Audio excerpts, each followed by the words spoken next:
Welcome back to Global with me, Matthew. I'm ready. Now, if you smoked 15 cigarettes a day, we all know the risks, but could being lonely have exactly the same effect on your health? That's the rather startling conclusion from one UK charity who've been researching the consequences of being on your own.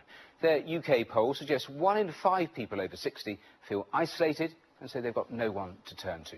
Well, Jim Reed has been to meet 90-year-old Maud in South London. My name's Mary, but everybody calls me Maud. I've lived in Wicksteed House since 1939. I'm an old girl that they have to put up with. I'm 90 years old, and I hope to live to be a lot more. Well, I remember the old neighbours.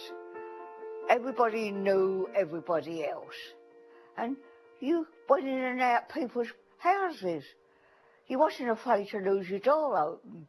And how can I say, everybody looked after everybody else. Do you find it's not like that now? There's less of a community spirit? Definitely not. People moved out, different people moved in. You don't know any of your neighbours at all now.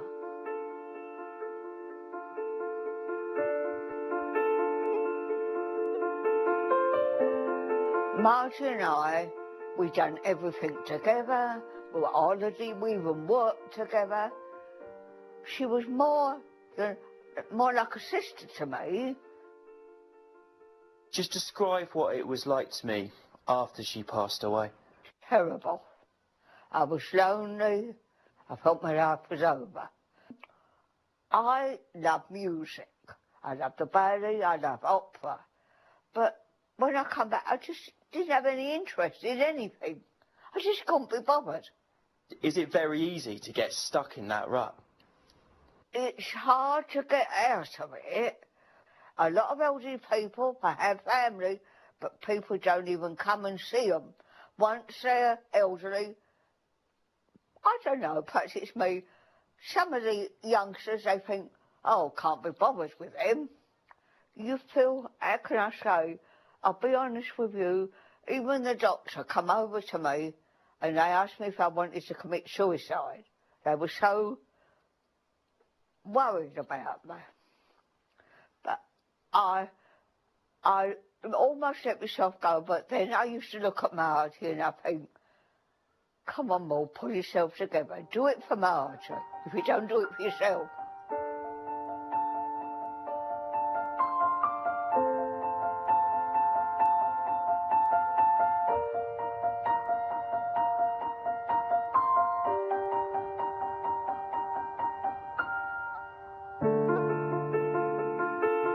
I feel so much better. I must admit, and I'll be honest, sometimes I get depressed.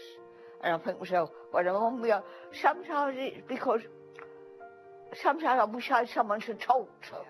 If I can help one person, believe me, once they put that foot over their doorstep and get with contact, not only contact you, all right, out to dinner, a day centre. Once they do it, once they break the ice, they won't regret it. Well, what a character. That was Maud talking to Jim Reed. Well, joining me now to discuss this is Rohini Simboidal from the Campaign to End Loneliness, who's carried out this poll. But loneliness amongst the elderly, well, that is a global issue. So joining us from Delhi is Mathew Cherian from HelpAge International. Welcome both to the programme. Rohini, to you first of all. I mean, listening to that, I mean, how typical is Maud of the sorts of things that the elderly are having to contend with? So we know 1 million people in the UK suffer from chronic loneliness. So they say that they feel lonely all or most of the time. All of the time? Oh, my goodness. Absolutely. It's really sad. But what we do know is that the problems associated with loneliness are varied. So it could be like Maud, she has problems with transport and getting out. It could be with technology, or it could be that maybe their partners, they've suffered a bereavement and they need some psychological help to overcome this. And in terms of the health effect, I mentioned that in the introduction, your research showing that it is similar to smoking 15 cigarettes a day. I mean, really, how do you even go about quantifying, measuring something like that? So we looked at the harmful effects associated with poor health behaviours when you're lonely. So you're less likely to comply with medication, you're less likely to exercise or eat fruit and veg a day.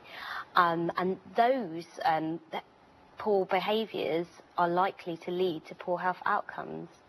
So that's where you get that figure. That is interesting. Matthew, there in Delhi, I know that your organisation has done similar research. Does it chime with what we've just been talking about and listening to? Yeah, it's almost similar here in New Delhi and in India, because we have about 11 million elderly living alone.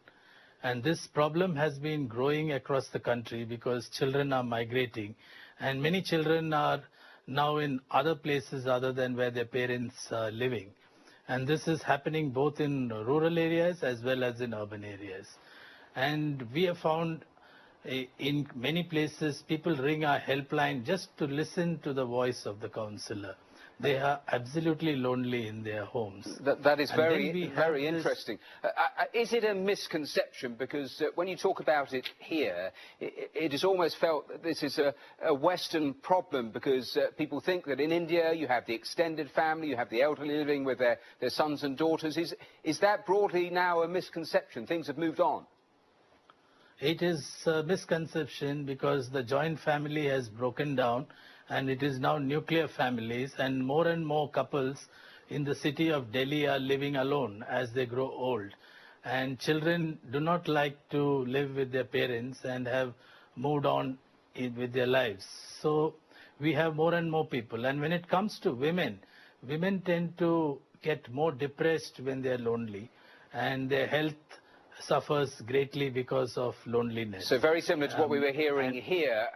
Is this something, we were talking about mental health and that issue with the South Asian community, is this something that people actually talk about or open about, loneliness?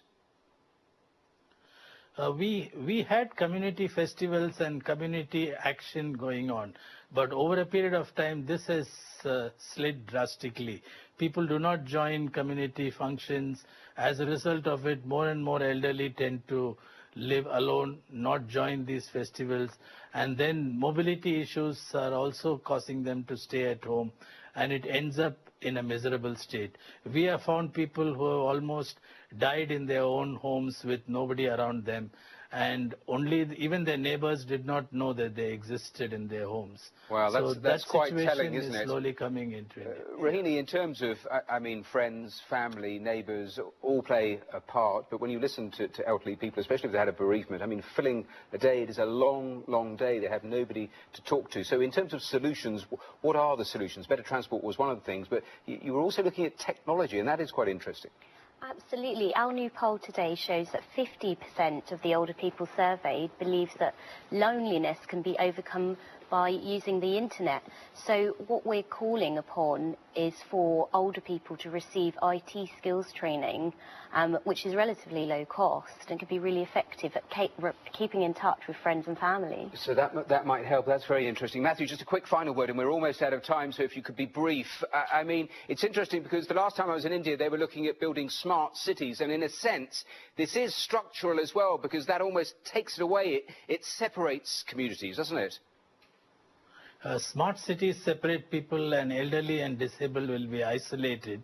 So I've always mentioned smart cities should be both for the young and the elderly, and for the vulnerable elderly as well. So we need to build, what we do is we go to schools and ask school children to visit older people living in their neighborhood, so that there is somebody to talk, somebody to listen to them. All right. Children can...